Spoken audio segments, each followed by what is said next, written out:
Well, hi guys. Welcome back to Freedom Brigade Nation. Good to see you again, Kendra. Yeah, good to see you. It's been quite a week, man. There is so much going on in the news, all the things that we could touch. But everybody was talking about how did you notice how there were more streaks in the sky when the government came back on? And there's a lot of speculation as to why that is. I don't want to get into all that, but I will say that a lot of our products, they have issues. They've got toxins in us. They've got metal toxins in us. And so I do want to talk about the Freedom Brigades and what we have at the website. If you go to freedombrigades.com, let me see if I can screen share. Here we go. Okay, so I'm on freedombrigades.com and I went to this shop link. And this is a zeolite pack. Now, this is from Dr. Sherry Tenpenny. Those of you that know who she is know that she is a rock star. And this actually optimizes your ability to move around. I use this stuff daily. It helps get rid of the heavy metals and toxins that you're ingesting in ways that you don't even realize. It's coming through your skin. It's coming through stuff you drink and eat. It's amazing, and there's also a gut detox with it. But if you go to freedombrigades.com and you click on that, you can get $50 off a detox pack. There are many things you can get there. I do want to say that, we're at war. We have been infiltrated, and it matters where you spend your money. When you buy stuff from the big box stores, you're buying processed items that likely will kill you. They cause cancer. When you buy from Patriots, you're getting clean stuff. You're getting not only are you funding the Patriots instead of funding slavery, but you're also giving yourself a healthier product. So go to our website, check out the shop and tab, and see the discounts and stuff you've got. We also have the newsletter. You can keep up with Tom Renz there, and you can keep up with what we've got going on at freedombrigades.com. I think, let me see, how do I stop share this? I just wanted to let everyone know that. I know I always get into what we're talking about, and then I forget to highlight something that I would like the Patriots to know is available on the website. That's right. And So, when they invest in the Freedom Brigades, they're investing in our fight for freedom and to help stop that infiltration. So please send your investments. We stand by you. And if you could stand by us, that'd be wonderful. And we right. look forward to seeing what comes in. Yeah. So the brigades are so much more. I think a lot of people know, but it's been a while since we talked about it on the show. And what the Freedom Brigades do is we have chapters all across the United States. We're in 19 states right now, and in each state, there's different chapters, and they're sending people to be a watchman on the wall. They're going to school board meetings, county commissioner meetings, all of the city council, all of the meetings where your governments are meeting. They're showing up and then they report back to the brigades, and then they communicate with each other. We have an infrastructure where we're communicating within the state, and then you have state leaders communicating across the country. And it's that kind of structure where it's the bottom up structure that we're going to win. So if you want to take back the republic, if you don't know what to do, join the Freedom Brigades. It's literally it's 4 hours a month of your time.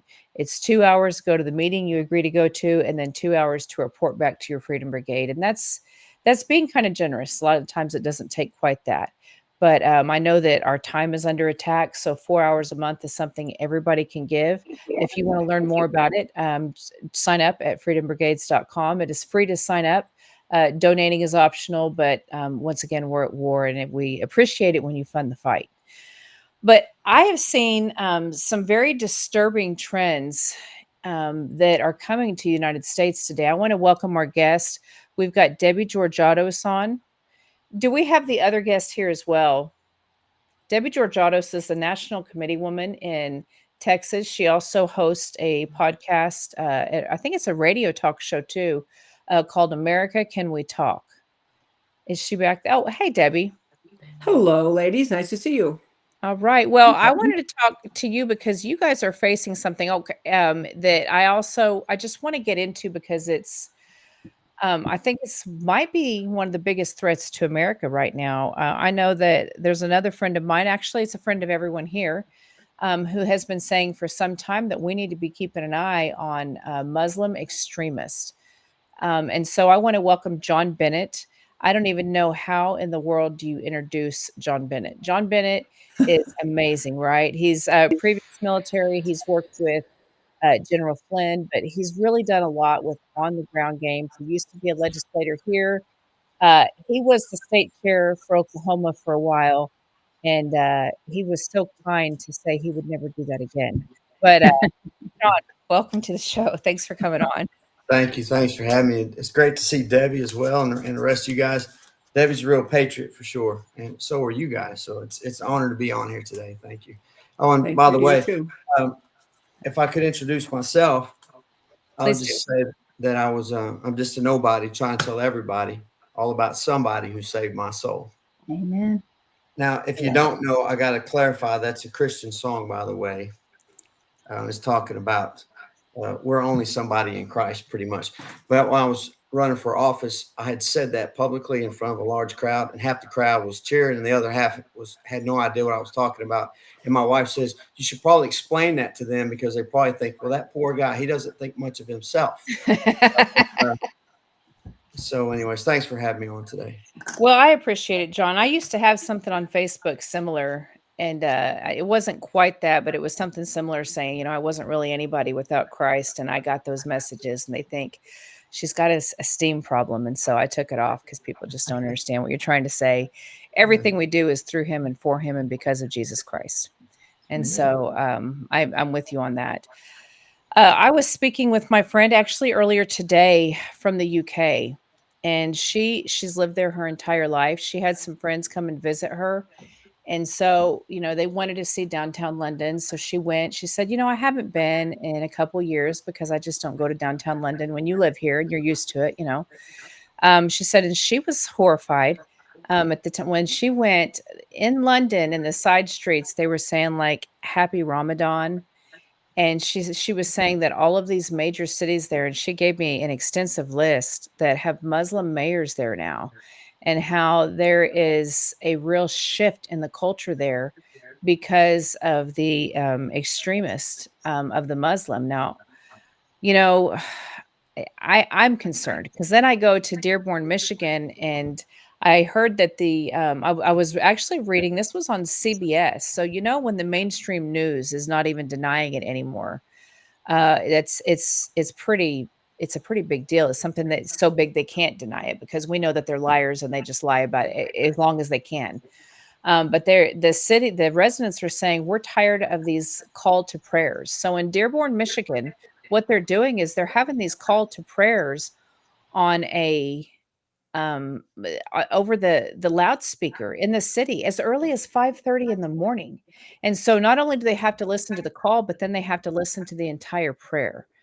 And then with what I see, what's happening in what New York just did, and I will go on record saying that I think New York's elections should be looked at. I don't believe people vote for AOC, and I don't believe people vote for that. I could be wrong, but I wouldn't trust those elections without looking into some stuff. But regardless, that's the mayor.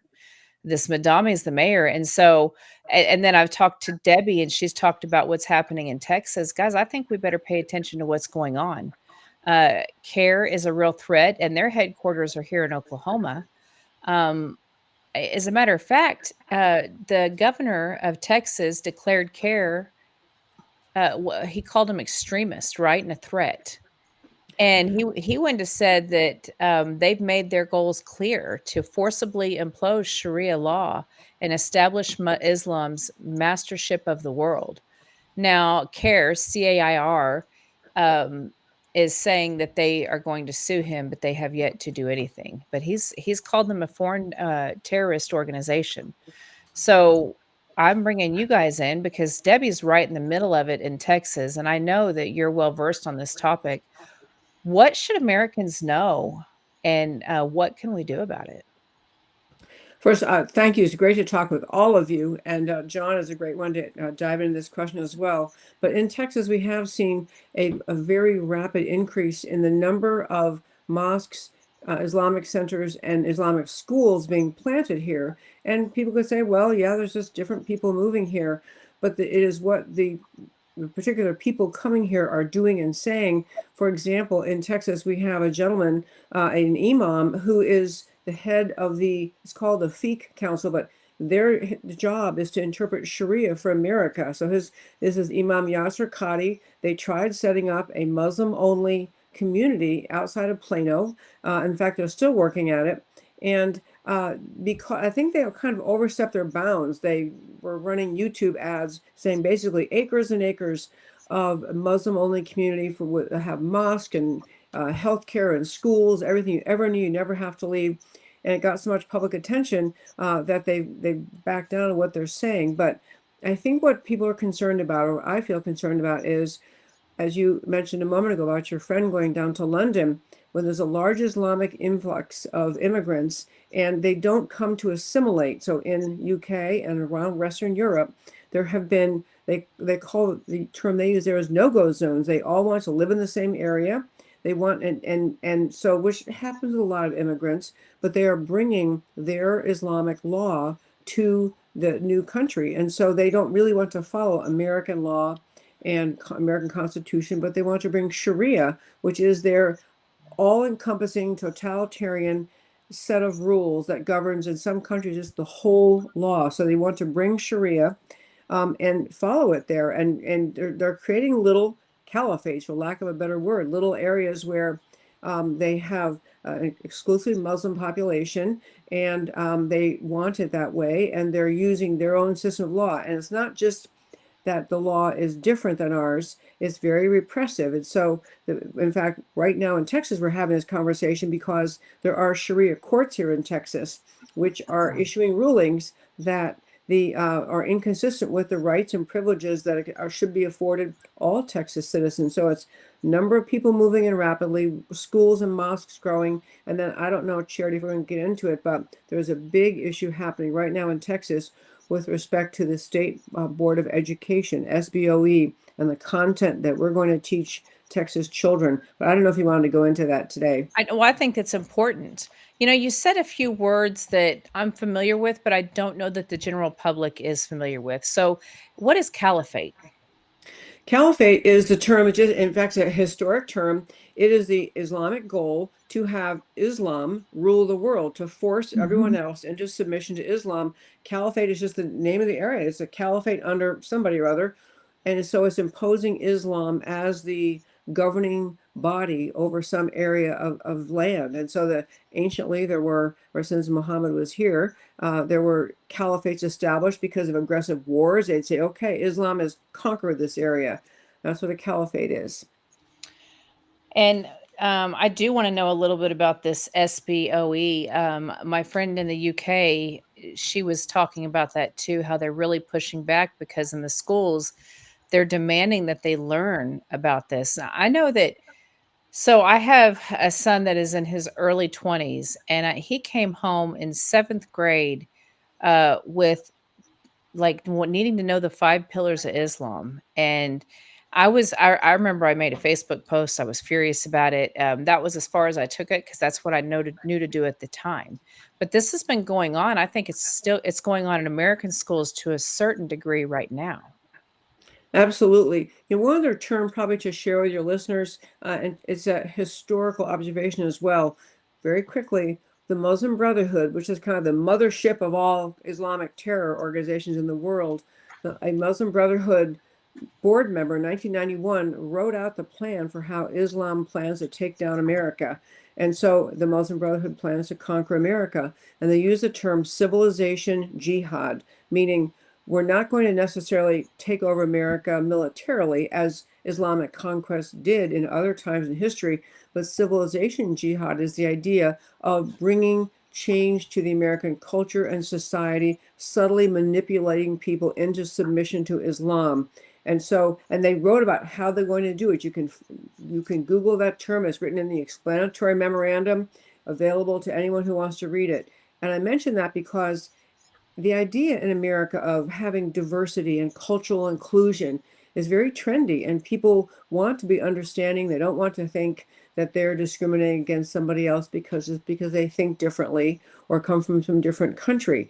But what civilization jihad, the intention is to bring America ultimately over the long haul, bring America into submission to Islam. And one vehicle of doing that is impacting laws, which happens in legislatures, but it's also impacting what's taught in schools. And what's happening in Texas right now is a perfect example. So our State Board of Education, which is made up of elected people who create standards. And so recently, the State Board of Education, SBOE, released, after long preparation, released a new set of social studies standards. And a big push was on in Texas to return the teaching in Texas schools so the kids really emerge from our public education system, understanding America's founding, what the Declaration of Independence means, what the Constitution means, what the rule of law is, the values that made America unique and extraordinary and great. It's a very much shifting to understanding America's greatness, and of course here in the great state of Texas, understanding Texas's identity and history. Well, much of that left out a lot of what the globalist mindset, the globalist thinkers wanted to have in. So the new standards have been accepted, and right now as we speak in Texas, there's a meeting of the State Board of Education to discuss the social studies standards. Well, CARE, the group that our Governor Abbott just declared a terror organization, CARE put together 3 busloads of people from around the state to go into Austin and be trained to go into this State Board of Education meeting to argue against these new social studies standards and to push standards that are more globalist, and in particular push things that are avoiding or ignoring or suppressing teaching children truth about history, especially as to Islamic conquest. So these new, what the CARE people were allegedly pushing, they wanted Texas to get rid of the social studies standards they adopted and put in this globalist one, which includes things like paying no attention to 9/11, not covering it, not covering the Holocaust, elevating the Islamic influence on world history, claiming that Islam was in the midst of America's founding. And so this is a very overt confrontational action by CARE, and they actually put out I think it was a Facebook message and probably on Twitter as well, urging people sign up, get trained, go fight these new. They're fighting against children learning about what America is and trying to push toward a curriculum that is embellishing and celebrating Islam and the globalist worldview, the globalist mindset. So this is literally happening today while we're talking. And CARE is already, so Governor Abbott came along right at this amazing, just yesterday, announced that he is designating both Muslim Brotherhood and CARE as terror organizations and transnational criminal organizations. So it kind of put them, CARE is showing up at the State Board of Education, and they've just been designated terrorists. So the reason, I'm sorry that was very long to say, but I want to just get this final point in. This is an example of civilization jihad. This is Islamic radical activists showing up trying to say, we want to force Texas children to learn, to embellish, to learn Islam as having been part of America's founding, which it was not, trying to celebrate Islamic history, which is largely a history of conquest and violence, and to work against the idea that American children learn what America is, learn about the Constitution and Texas laws and Texas history, because we are teaching ultimately patriotism in Texas, the last thing that CARE would want kids to learn. Where can people find this? You said the civilization jihad. Where can they find that? You said they could go look it up. Yes, a civilization jihad term is written in a document that came to be known, or is entitled the Explanatory Memorandum. And it's it's in Arabic and then in English, or now it's in English. But I know there may be other places. I think you can find it at Amazon but I'm not sure about that. Explanatory Memorandum. I know you can find it at Center for Security Policy. If you go to Center for Security Policy, it's either .com or I think .com. But when you go there, in the search bar, just put in Explanatory Memorandum, and there's a free copy you can download, you can print out, and you can read the opening. It's a great description of what civilization jihad is, an explanation of how the FBI happened to find this document, which is a great thing. And it's really kind of an admission by the Muslim Brotherhood. This is how we intend to take down America. I mean, they wrote it, they approved it, and it was hidden from our authorities, who happened to find it during an FBI search. Okay. I will include that with the Substack when I put this out there. I'll include the link to that. I appreciate that. John, please weigh Yes, in. I'd love to. So a couple things. Well, it's the exploratory memorandum on the Muslim Brotherhood, their strategic goal to destroy the United States of America. And as Debbie said, they found this document in 2004. It was written in 1991.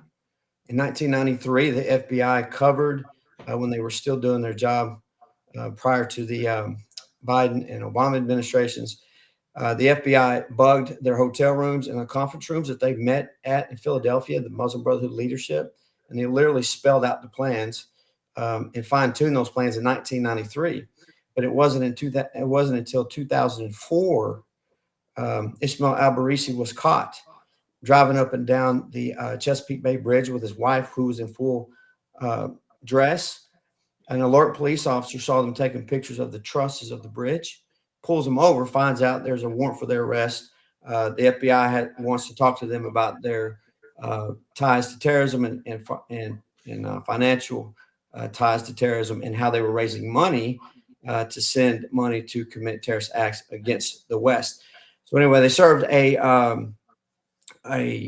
warrant on his home in Annandale, Virginia, and they found in the basement a hidden sub-basement, and there was over 80 banker boxes worth a treasure trove of documents, literally spelled out in detail, with all of their participating organizations and their friends and allies in the United States and outside, of how they were going to destroy the United States as a whole through civilization jihad, which Debbie mentioned. Basically, for your listeners out there, it could be easily defined as their suit wearing jihadis. They don't have the Sunni beards. They don't have anything on them that would alert you otherwise that they're not just some fun-loving Americans that are just super nice. And they insinuate themselves in all forms of our government, all lines of operation of our government, and citizens on the citizen side, all different groups and organizations. And they literally eat us from the inside out. Detailed plan. And this plan went to a federal trial, which was held just north of Dallas, Texas, by the way. Seems to be ironic that Texas is under full assault right now. But anyway, from 2004 to 2008, they had 106 to 108 convictions. They had a whole laundry list of organizations still on an indicted co-conspirators list. But the most detrimental thing that's ever happened, in my personal opinion, to the United States of America outside of Biden being elected president was Barack Hussein Obama being elected president. He appointed Attorney General Eric Holder. The FBI took all the evidence and files and said, hey, you still have all these folks that haven't been indicted and charged yet. Here's all the evidence. And he said, we're not going to indict anybody else, or we're not going to try anyone else. So all those folks on the co-conspirators list petitioned the courts to have their names taken off, and the courts said, no, there's more than enough evidence here to show that you are in fact Hamas, and you have ties to terrorism. So they wouldn't take their name off the co-conspirators list, which is still on there today, and they still haven't been prosecuted to this day. CARE, Hamas, doing business as the Council of American Islamic Relations, as those court documents pointed to, still to this day are working freely here in the United States, as well as hundreds of other Islamic organizations here in the United States. So needless to say, we're way behind the fight on the battlefield, and finally, America's waking up. As you know, in the legislature and as the chairman, I got beat up constantly because I called out Hamas doing business as the Council of American Islamic Relations and Islam, its commandments and its tenets, and what they're doing to our liberties and freedom here in the United States. And my own colleagues come against me for it. And now, unfortunately, it's an I told you so moment, which is, it's very disappointing to me. We should have been doing something about it 20 years ago. But I'll tell you why we didn't do anything about it. Because the government, citizens, nobody really understood who our enemy was and what we were fighting. And I still hear people say today, you guys have said it too, and it's not your fault. It's just a narrative that's been pushed upon us by the Muslim Brotherhood and these organizations. King Hussein of Jordan, who is a Muslim, said this himself. There's no radical Islam. There's no moderate Islam. There's only Islam. Just because a Muslim doesn't follow all of it doesn't mean there's a different version of Islam. There's only one Islam, one Muhammad, and one Sharia, or as they call it, Allah's divine law. And it is Allah's divine law in Islam that commands these horrible, violent things that they do and violently subjugate all non-Muslims. And Islam's stated goal, their stated goal, is to impose Allah's law on earth and to commit jihad until that happens. And by the way, jihad, according to Islam, is the most talked about duty in Islam and is clearly defined in Allah's divine law. But you see, they tell us non-Muslims, oh, well, jihad to us is a spiritual thing. No, it's not. Because in Islam, a Muslim doesn't get to comment or even think that what Islam says is not exactly what it says. They don't get to say, well, I think it means this, because it's punishable by death if they do, because it's considered apostasy or leaving Islam. Because to them, Allah and Muhammad are perfect, can never be changed. Muhammad was the last prophet, the only real prophet. And even though they say believe in Jesus, they believe he was a lower prophet. And it's not the same Jesus that we believe in. But anyways, they've confused the West, especially here in the United States. They've confused us. The government, no one knows who we're really fighting because they won't point that enemy out and call it what it is. We're losing the battle. And we're in a very, very bad situation today. And by the way, it's really not that hard. Their doctrine is Allah's divine law, which we know is Sharia law. Everything's spelled out there in black and white. And two, if you know who Muhammad is, you know exactly why they do the things they do and how they're going to do those things and why they believe in it so fiercely. And by the way, just to give you an idea of what I'm talking about, according to Islam, Muhammad used mosques as forward operating bases. He stored weapons in those. They planned raids and battles out of the mosques, and they adjudicated Sharia law, Allah's divine law, which is antithetical to our laws and our Constitution here in the United States. That's what they used, what he used mosques for, according to them. And they say, the Quran says, and they also, all of Islam says, Muhammad is the most perfect example for all human beings, especially Muslims, to follow for all times. They have to exalt him and emulate him if they want to make Allah happy. So if you think about their doctrine and what they're commanded to do, who Muhammad was, and Muhammad used that for mosque, what do you think they're using them for in America today?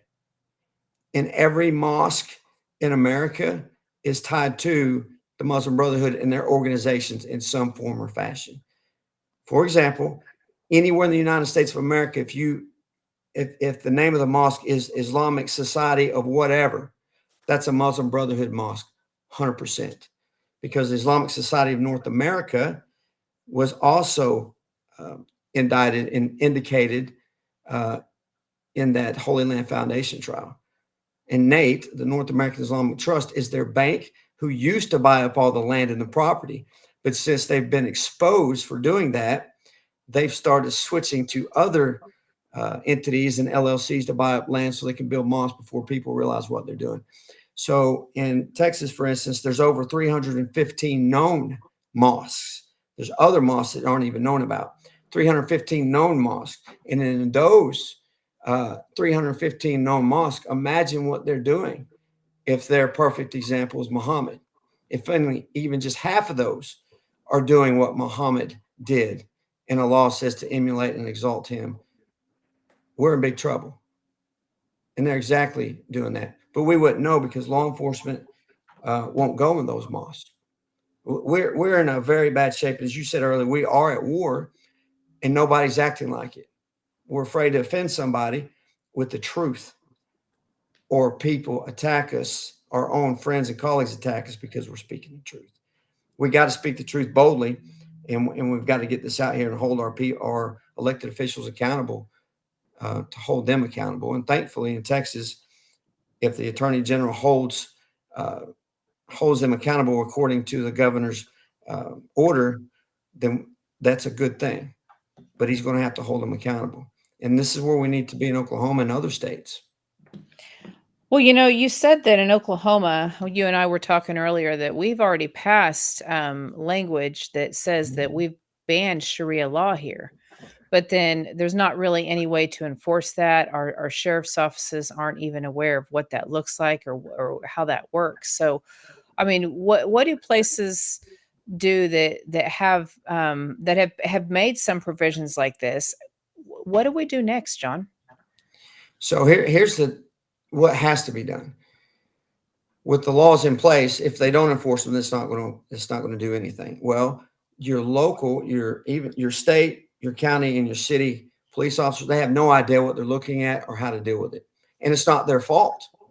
The federal government should be the one that's countering this, but they're not, because all the training that a colleague of mine and I used to train in the DOD, the federal agencies on this specific threat, it was all flushed out. By 2012, the class of 2012 and the agencies might have gotten a little bit of the training, but everything was flushed out of the federal government, and it's no longer taught, and it's never been picked back up. So if the federal government doesn't know, it's really useless to have an FBI Joint Terrorism Task Force in our state or in our cities, because they partner and have fusion centers with all of our local folks as well to fight against this in the local area, with the lead of the FBI telling them, this is what you look for, this is how you do it. If they don't know, our local folks aren't going to know, and they don't. Even the federal agents don't know. And if they do know, they're terrified to actually do something about it. So they've got to train. All the law enforcement have to be trained, even all the way down to the local level. The citizens have to be trained. The pastors and churches have to be trained, and they need to push and make sure the elected and the law enforcement are doing their job. And when they do, they need to be supported. But none of that is happening. The exact opposite is happening. I guarantee you, if they see your show, and they probably will, because they're likely monitoring it, they will try to assassinate your character, assassinate your word, and say you're a liar and call you an Islamophobic, racist bigot. And you will have people have known for years run from you because they're scared of those words without even getting the true facts. Because, see, they never say, well, what you said is not true. They never say that, because it is. Right. What they say is they call you names, and people run from it, and it's effective. And we've got to get away from that and get into a footing of, hey, the truth is the truth. It's objectional truth that never changes. And if you don't believe me, crawl on the roof, jump off the roof, and tell me that you're not going to splat on the ground 100% of the time, because you are, because it's gravity. Gravity's objectional truth that never changes.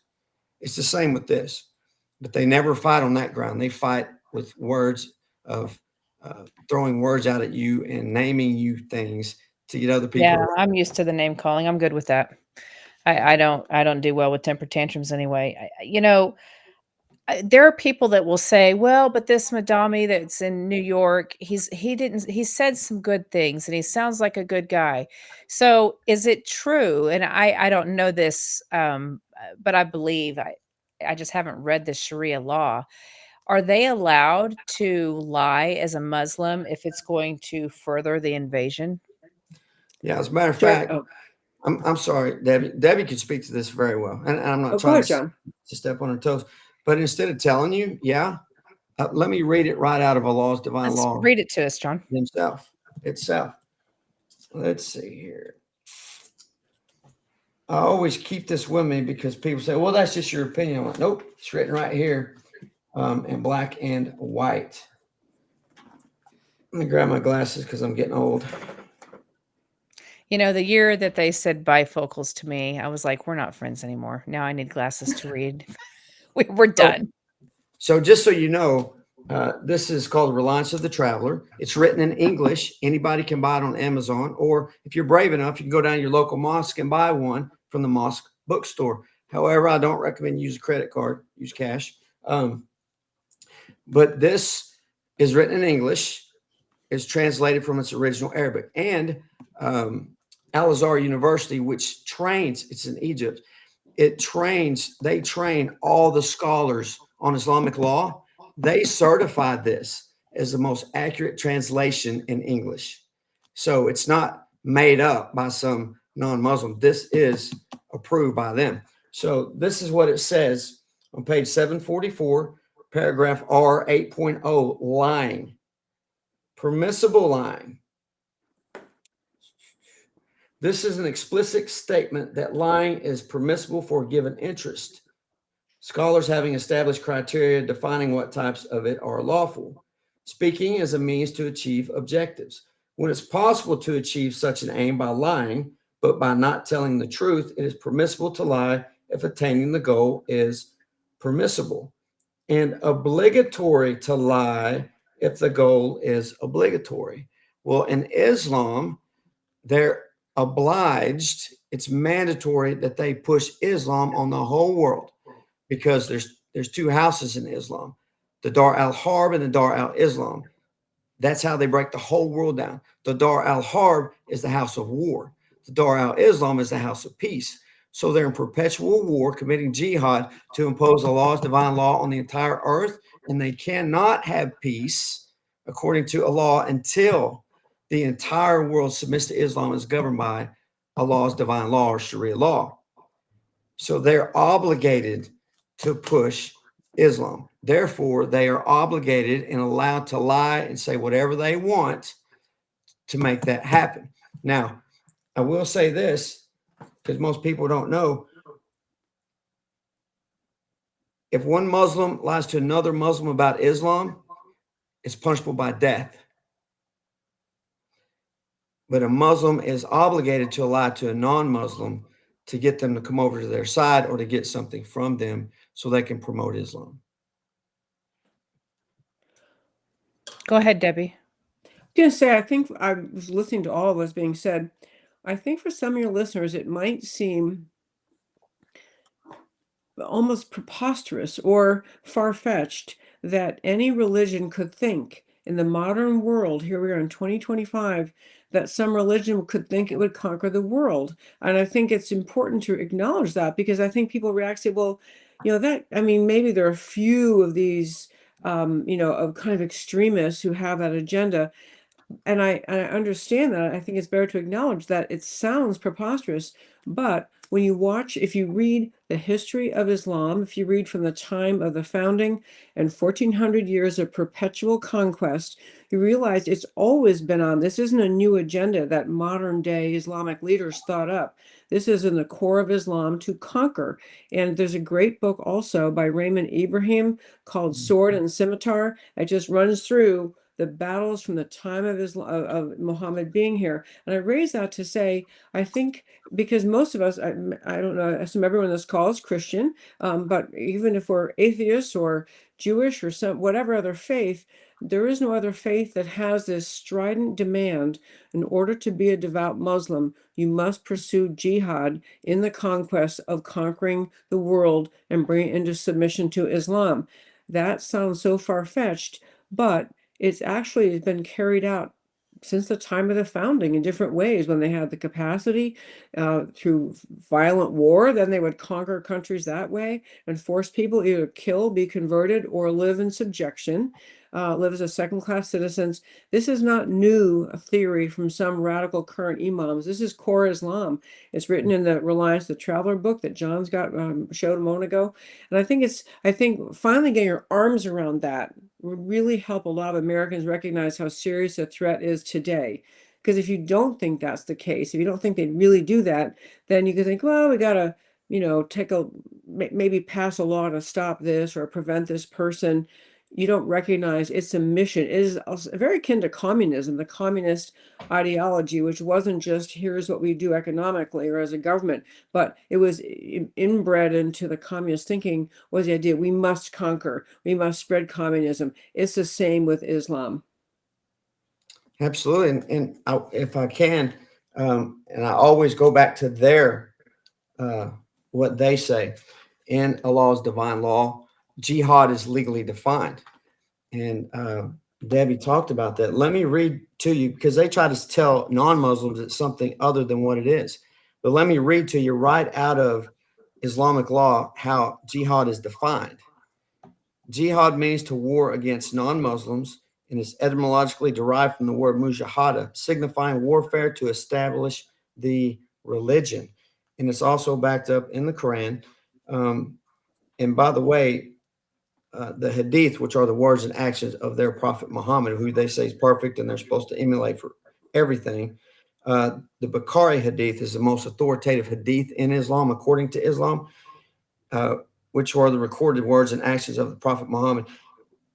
And it recorded it here in Allah's divine law. It says, according to the Bukhari hadith, Muhammad said, I have been commanded to fight people until they testify that there is no God but Allah and that Muhammad is the messenger of Allah.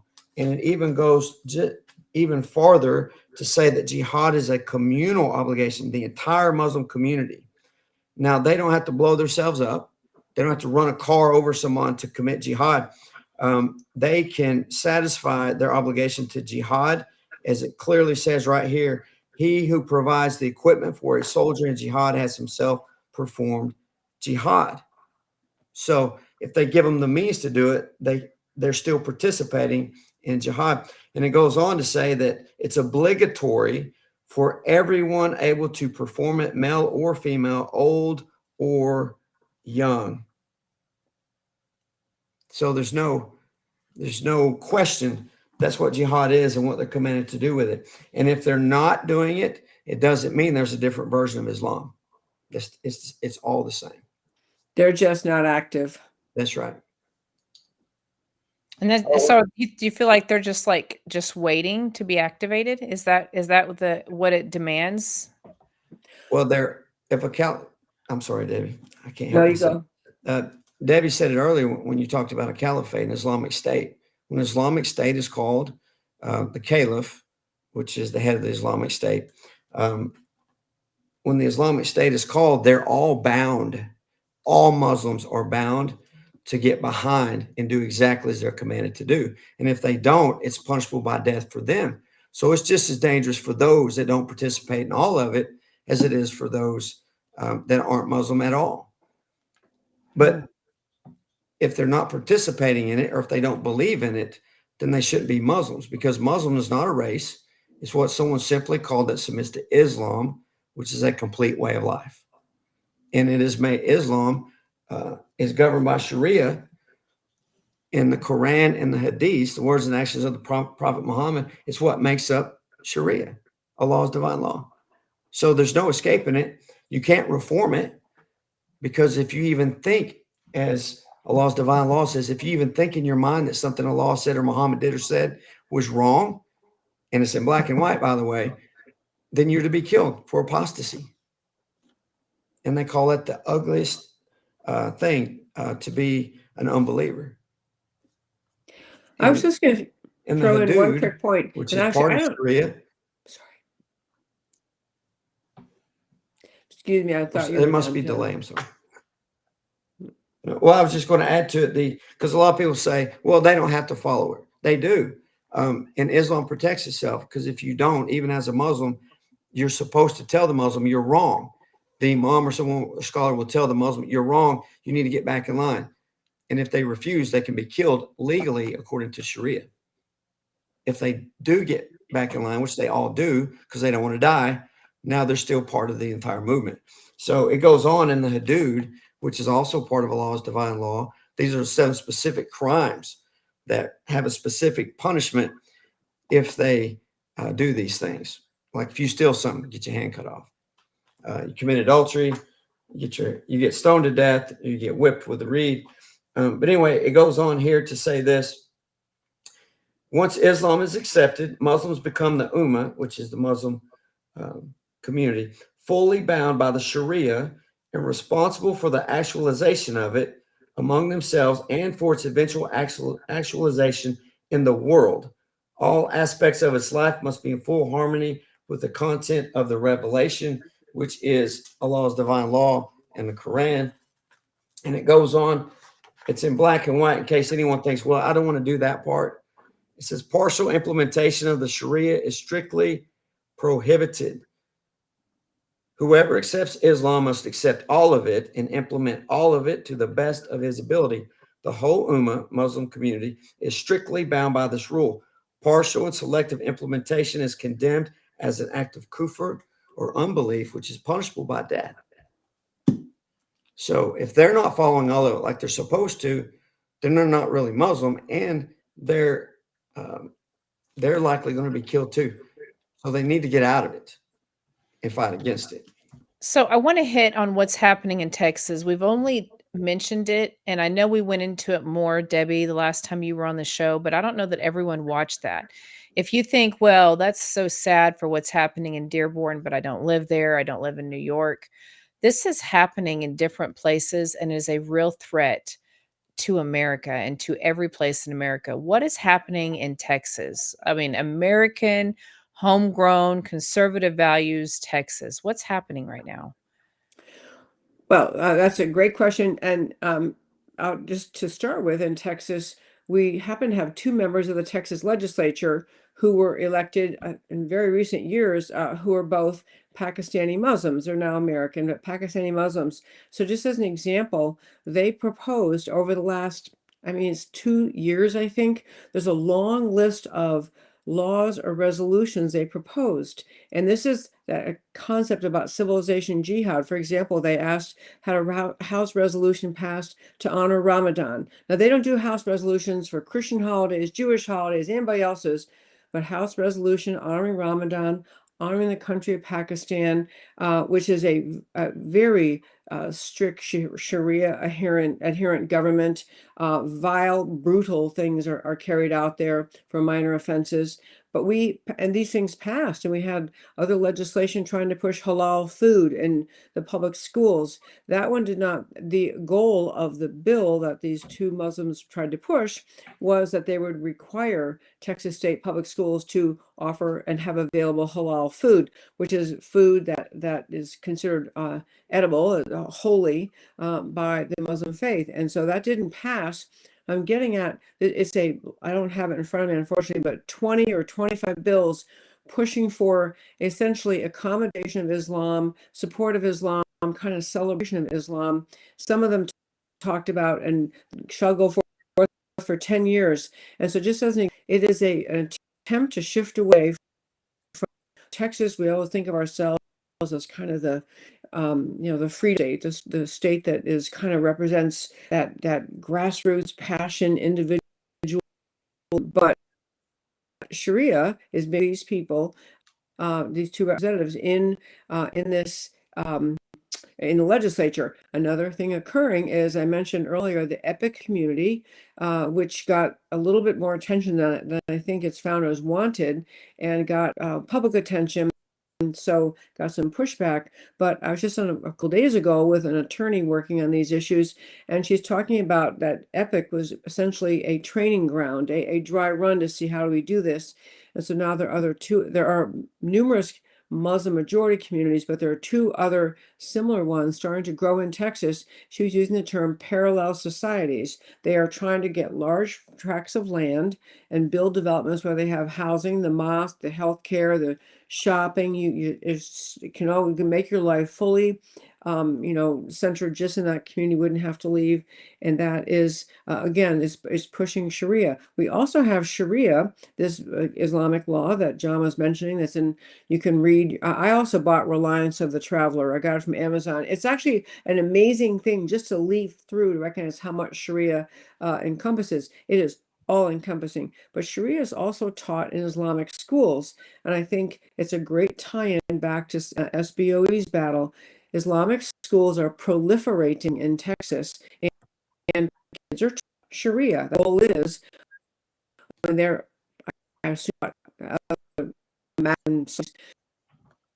teaching them Sharia. It's not directed now. Like Christian schools teach the Gospels, or they teach in schools. It's not like Sharia system. It's a form, and when it's taught in schools in Texas, even if it's in public schools, we have growing kids in Texas who Sharia governing law in America. topic earlier about the Board of Education. Al-Madami ended up getting elected in New York City. When you have schools that are teaching children not the love of America, the founding ideas and documents of our country, and the greatness of these ideas in terms of respect for the rights of the individual to live in freedom, all the things the Declaration recounts.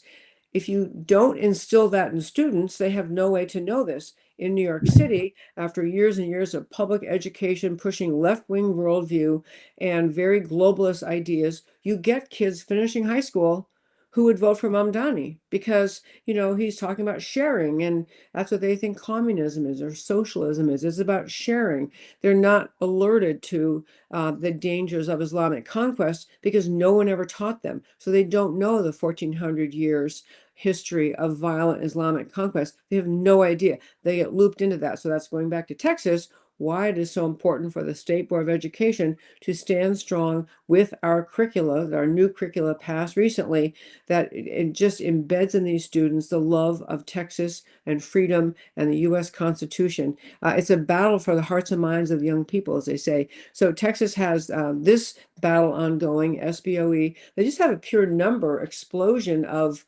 number of Muslim communities and people moving into Texas. And there's actually a very dangerous organization now rooted in Texas, headquartered in Texas. There's American headquarters that teaches jihadists. It teaches people how to, it's like, because no one's shooting at us, there's no bombs dropping from the air, we don't recognize you're being invaded. But these ideological invasions are just as dangerous and maybe more dangerous as the physical attacks could be, because you end up shaping culture, you shape students, you shape the future.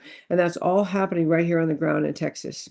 So in these Muslim communities, um, so is Texas, is the law enforcement in Texas still ruling those communities, or is Sharia law the standard? Yeah, it's hard to say, and John Bennett may have something more to add to this, but part of what happens, I know of some of these Islamic enclave areas, and it's not that their police aren't yet allowed to go, so far as I know, but the government, not that I'm government, but the people don't know, the local police don't know what's happening inside those communities. You can have these grotesque things occurring, like FGM, female genital mutilation, common practice in Islam. You can have those things happening, and many other things. The beating of your wife if you're a married man in Islam.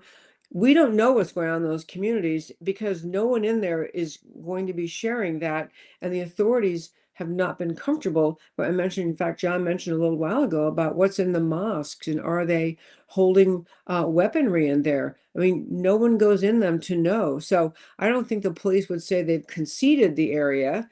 They just they're not called in. They have no excuse to go in. And there's a lot of concern about violence toward women, violence toward children, child marriages. I know in Dearborn, the FGM thing is happening, real time, and there's no way the authorities can get in and do anything about it. So when you build a parallel society or an isolated community and just say, this is who we are and we don't really need you, the host country doesn't really know what's going on there. I do want to say, and we need to wrap this up. I think we could probably go on for hours. This is a real threat, and we need to understand that. But they haven't won. Okay, it's scary what we're seeing as far as the tactics they've taken and all the different moving pieces that seem to be in place. But there is not Sharia law that is dominant in America, and we, the people, can stop it if we choose to. Hold your legislators accountable. Talk to your sheriff's department, and just get yourself knowledgeable on what it is, so you know what it is when you're looking at it, so you can fight back. This is the important part of the brigades. If you have people at city councils, at your county commissioners, at your school boards that can speak up against it, and better yet, even run for office in those positions, so you can make the difference in your community. Debbie, John, what would you say we can do to stop this from being spread further in America? I will just say, I love everything you just said, Charity. Everything is important. I think people, to get yourselves informed a little bit about Sharia, and to my view, what needs to be understood is It is an entire alternative system of governance. It's not like a special set of rules for a particular Christian sect. It's an entire system of governance. It's barbaric, it's vile, it's all encompassing, and the Islamic conquerors, whatever you want to call this, in America, they are on the warp. It may be slow, maybe not easily observable, but civilization. So becoming informed in those things, and then sharing them with your ballot proposition coming up in 2026 on the GA ballot, saying all it says is just advisory. Texas should Sharia law. And so inform people so they know this is an important thing to vote for. Send that message to the elected officials, both the legislature as well as city, county governments, that the people are saying we want this. Informing people is a huge thing. John probably has a million other ideas, but that's my one. John, do you have any final words? Yeah, I would say first and foremost, to defeat the enemy, we have to know who they say they are, how they operate, and why they operate. Then and only then can we formulate a counteraction plan to not defeat them. And right now we're in the middle of a war with a very violent opponent. And even though it's not violent so much yet, they're laying the groundwork for the violence is coming. And one way to counter what they're doing, probably the 5-meter target, is we have to know who we are as a nation. And this nation was built upon the laws of nature, nature's God, God's word, and God's will. The God, not a bunch of gods, but the God of Abraham, Isaac, and Jacob, that spoke the whole world into existence. That's what our nation is built upon, and that is the target.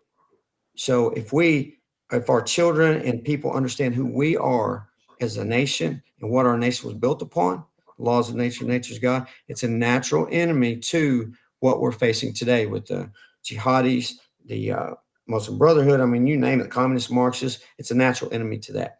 And two, we got to get all pillars of society educated and trained on what their responsibility is in their communities to push this threat out.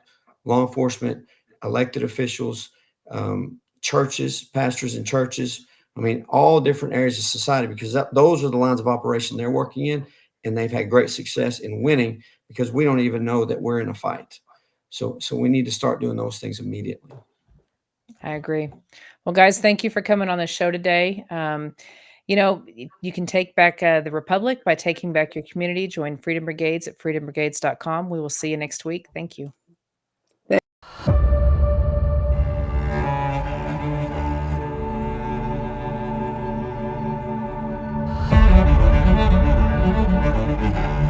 you.